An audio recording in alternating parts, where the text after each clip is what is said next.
So it turns out Drake lied.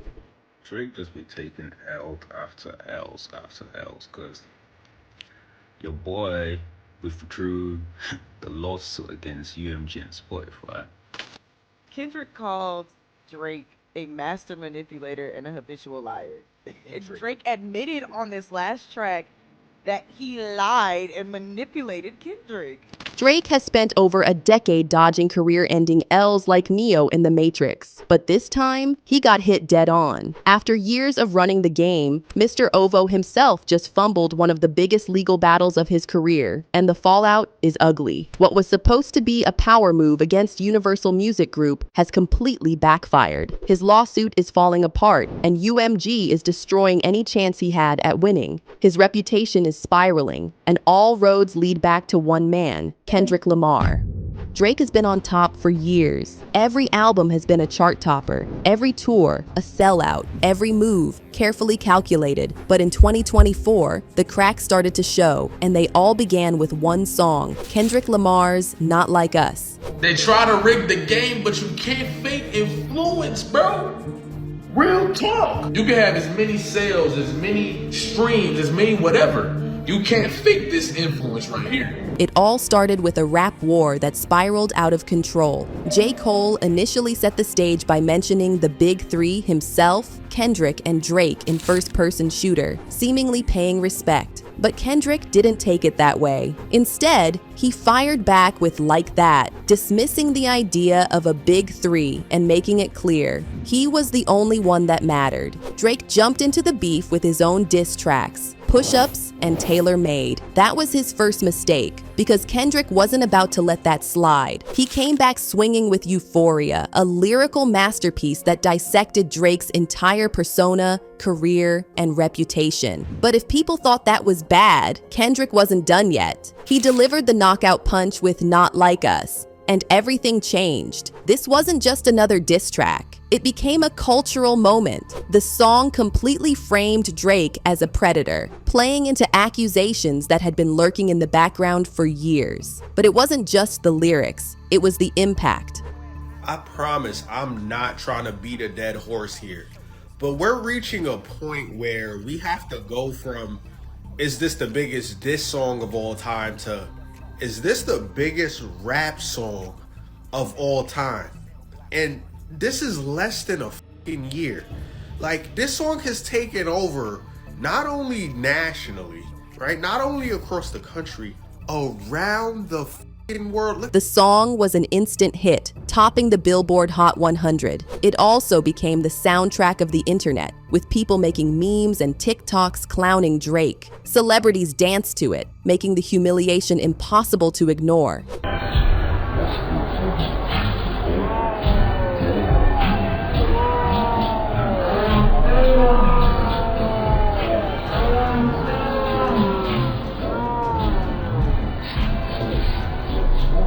Even Billie Eilish was caught jamming to it. Even NBA players were caught singing along, further cementing the L.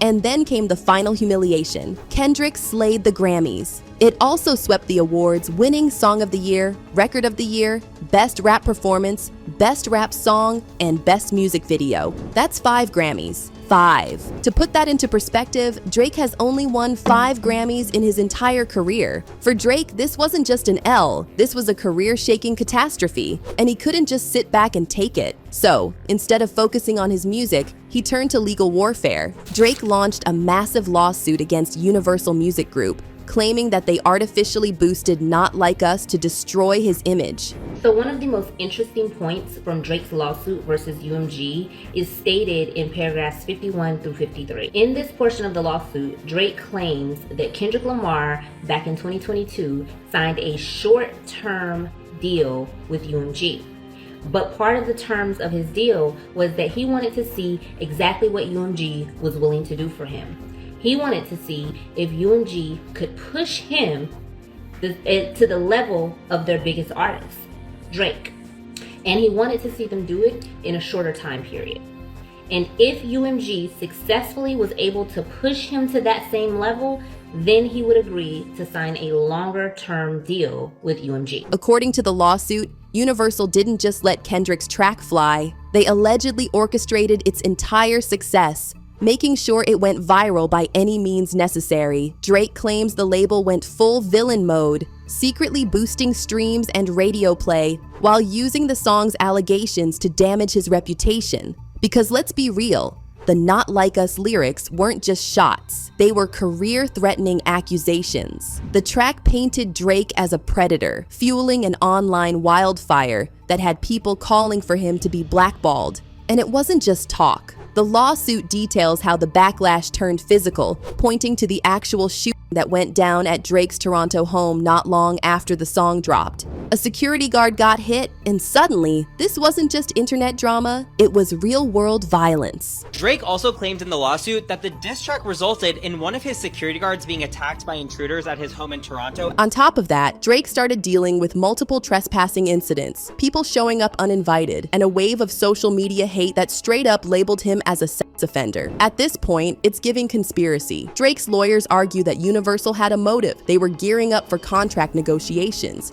and keeping Drizzy on their roster wasn't going to be cheap. So what's the easiest way to make a superstar more affordable? Tank their reputation. The lawsuit spells it out. By pushing "Not Like Us" and fueling the controversy, UMG was trying to weaken Drake's brand, giving them the upper hand when it came time to discuss the big money deals. The lawsuit also directly states that it is not about the artist who created Not Like Us, meaning it's not about Kendrick Lamar. But rather, let me read this to get it correct, it is instead entirely about UMG, the music company that decided to publish, promote, exploit, and monetize allegations that it understood were not only false, but dangerous. UMG did so because they understood that the recording's inflammatory and shocking allegations were a goldmine. Plus, they claimed they allowed YouTubers like Kai Cenat to react to the song without copyright claims, letting the allegations spread.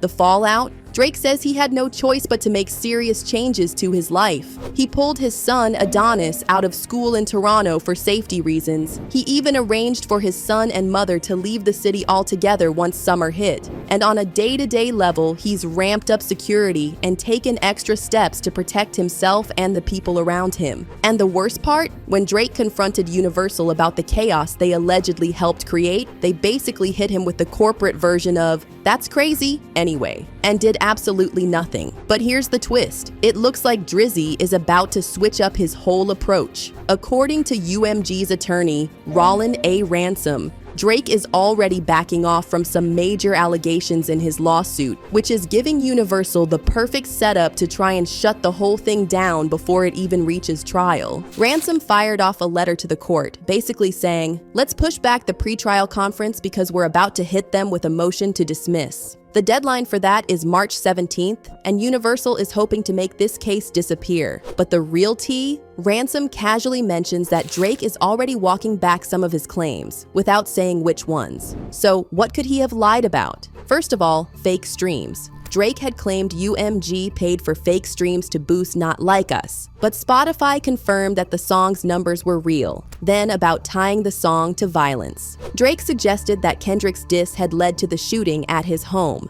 but police reports didn't support this claim. It was pure speculation. Plus, the smear campaign. The lawsuit alleged that UMG paid influencers and media outlets to push the narrative that Drake was a predator, but no evidence backed this up. With these allegations withdrawn, UMG moved to shut the lawsuit down completely. And suddenly, Drake's last hope turned into another massive embarrassment. Now, the real question, is Drake realizing this fight might be harder to win than he thought? Or is he just tightening up his strategy before coming back even harder? Whatever it is, Universal smells blood in the water, and they're moving fast to make this whole thing disappear. Meanwhile, Kendrick, silent. He didn't need to say anything. The internet was doing it for him. Drake had already lost the rap war. Now, he was losing in court too.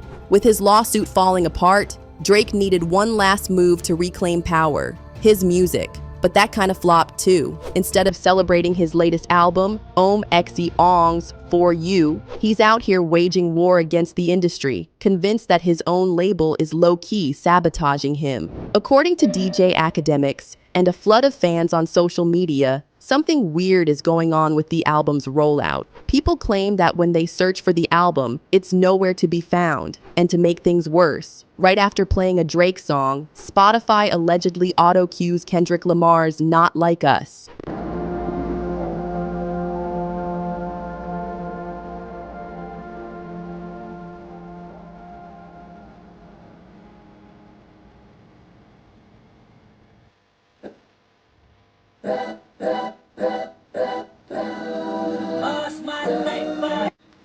Did it do that?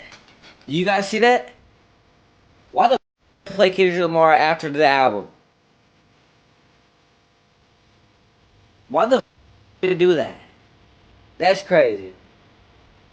Coincidence? Drake doesn't think so. And now, there's talk that Universal Music Group is deliberately suppressing him in favor of Kendrick. Fans also notice that every time you type in random single letters into Apple Music, a Kendrick Lamar song will pop up. Academics took to Twitter, sharing posts from fans who claim that Spotify is making it weirdly difficult to find Drake's new album. One user said, "Spotify is definitely scheming. This is a recommended song after it doesn't matter how many times I skip Kendrick's new music." Another wrote, "Was listening to the new Drake X Party Next Door album, and Apple Music really suggested Kendrick after the album ended. Now, let's be real. This sounds like a massive conspiracy, right?" But then Drake liked Academic's post. And when Boy Wonder, one of Drake's main producers, responded with a simple LOL, the internet started going crazy. Of course, not everyone is buying it. Some people in the comments are saying Drake's just trying to get sympathy streams. And some even joked that Spotify is gonna sue him next for pushing this false propaganda. But here's where it gets really interesting.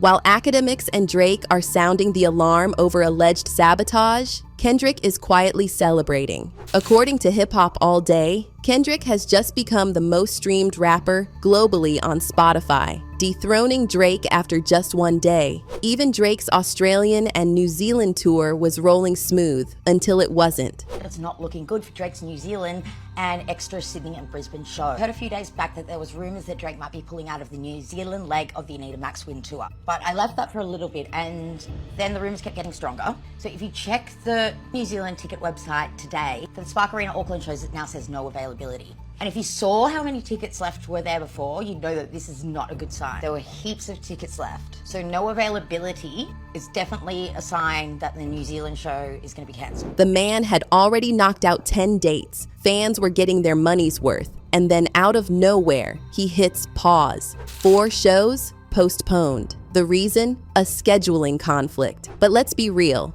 When do superstars ever admit the real reason? Now, the dates affected? Brisbane on March 4th, Sydney on March 7th, and 2 back-to-back shows in Auckland on March 15th and 16th.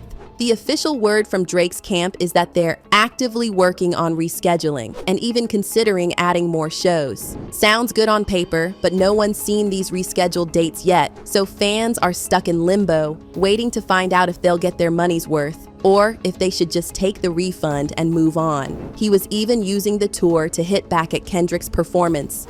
Gave everything that you ever had to somebody and they played with you and wasted your time, wasted your energy, wasted your money. The real message came when he performed Knife Talk. If you know the original song, there's a lyric that goes, "Beef is live, spoiler alert, this boy dies." But this time, Drake switched it up.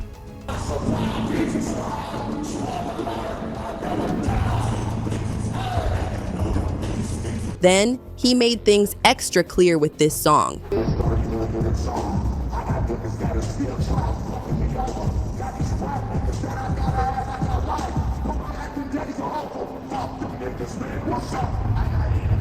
It's not like Drake wasn't having a good time before this. His February 9th kickoff in Melbourne had already made headlines, but not just for the music. Drake was out here throwing cash around like it was confetti.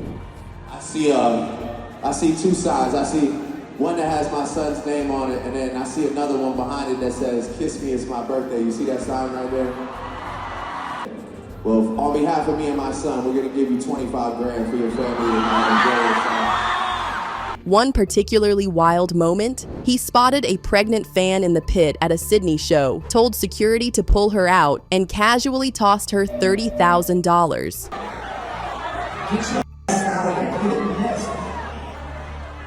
Are you 20 weeks pregnant? Get out of the pit. Get out of there. Get the camera on her.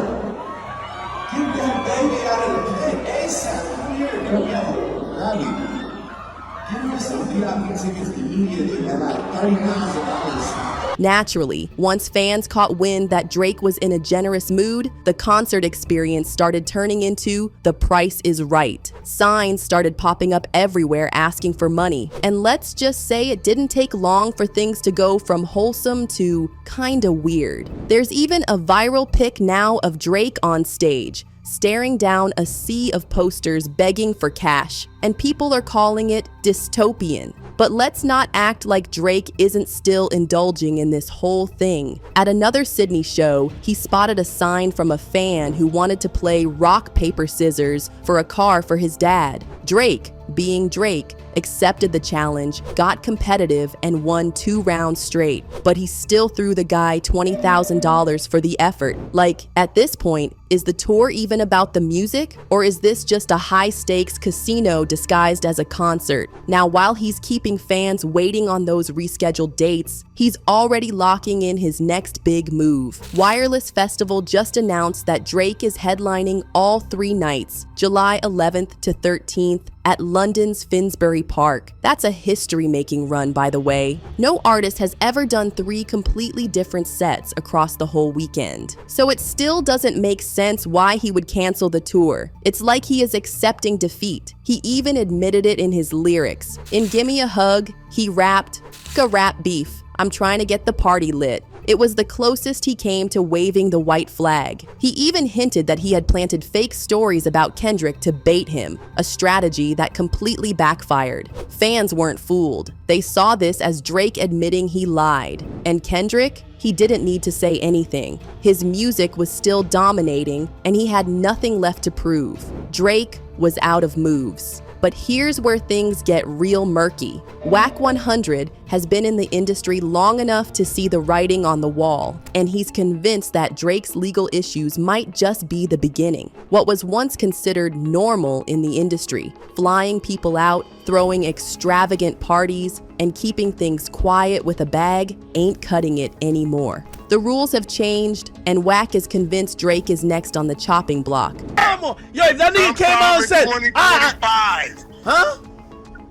In the year of 2025, I know we Drake here. will be under Puff Daddy scrutiny. But he didn't stop there. He laid it out in black and white. 90% of the artists were practicing some of the same acts that they thought was innocent. They get their bag up, they get their money up, they fly out, they bring them back to, they sip, they pop, they toot, they sit them on the way. How the mother fans is moving now, they saying you are breaking the law. So what I'm saying is, I know for a fact how that 2-headed monster works up there. And let's be real, the Diddy case has sent a chilling effect through the industry. Puff isn't just fighting 1 or 2 accusations, he's buried under a mountain of allegations. In another interview, Wack broke it all down. Do I think he's trapped? No. But by the statute they're using to take people down, they absolutely can probably go out there and find 5, 10, 15, 20 individuals, whether they come in form of criminal or civil. And if the feds were willing to come for a mogul who once had the game in a chokehold, who's to say they won't come knocking on Drake's door next?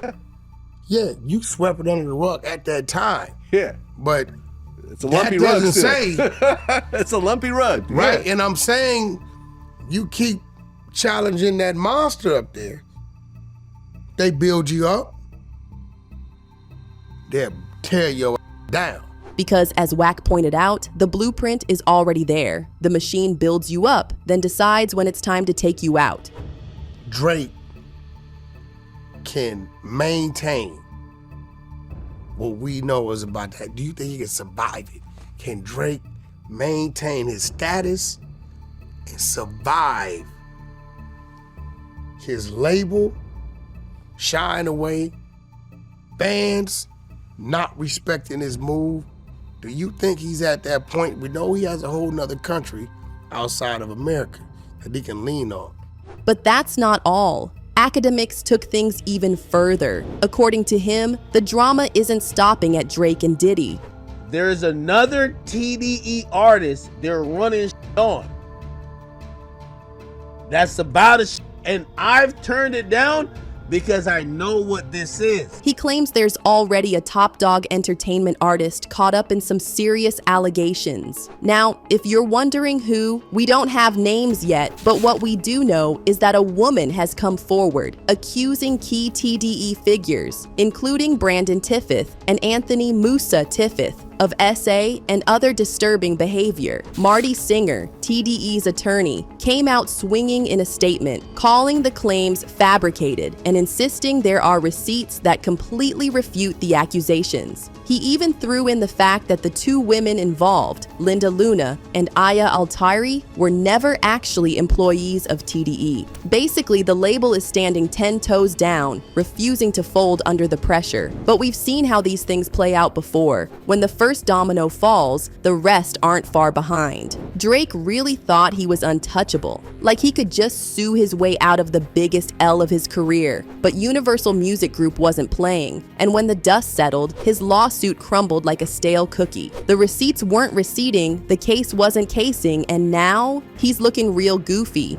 Meanwhile, Kendrick is sitting back, sipping his tea, watching his victory age like fine wine. Not Like Us is still running laps around the industry while Drake's over here scrambling for relevance. The man built his whole empire on the idea that he never takes an L. So what happens now that he's taken the L? Fans are already whispering, is this the beginning of the end for Drake? He's not just losing lawsuits, he's losing control. His biggest enemies are thriving. His credibility is in shambles. And let's be real, the streets are not mourning. What do y'all think? Is Drake done for? Or can he make a comeback? Let us know in the comments, and don't forget to watch the next video for even more tea.